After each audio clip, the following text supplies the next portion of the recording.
یہ حکمرانی کے دعوے تو آپ ان کا راستہ روکنے کے لیے، اس حکومت کا راستہ روکنے کے لیے، جس طرح IMF کو ایک خط لکھا گیا، آپ ہر ایکسٹینٹ تک جائیں گے کہ ان کی معاشی مسائل بڑھیں ان کے دور میں؟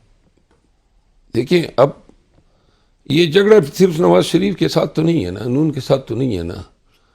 ہمارا مقابلہ تو اب ایک طرف پاکستان کے عوام ہے اور دوسری طرف پاکستان کا نظام ہے. یہ پورا نظام جو ہے، آپ کا عدالتی نظام، آپ کا بیوروکریسی، آپ کے اداروں کا نظام، آپ کے پولیس کا نظام، آپ کے گورننس کا نظام، آپ کے تمام سسٹم کی اکائیاں، یہ سب جو ہیں اوور آل ریکوائر کرتی ہے.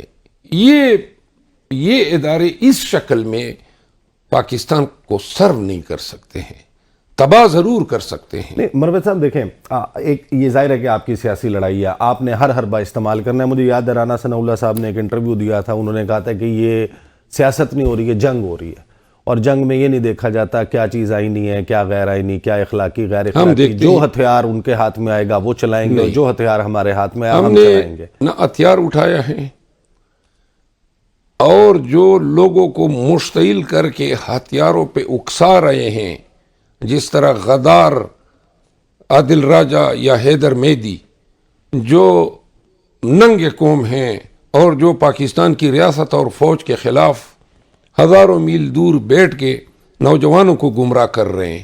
آج پاکستان تحریک انصاف کی پارلیمانی کمیٹی نے ببانگیدہ بیانیہ دیا ہے کہ یہ PTI سے ان کا کوئی تعلق نہیں ہے. ہم نے ریاست کے خلاف اگر ہتھیار اٹھانے ہوتے تو 9 فروری کو اٹھا لو.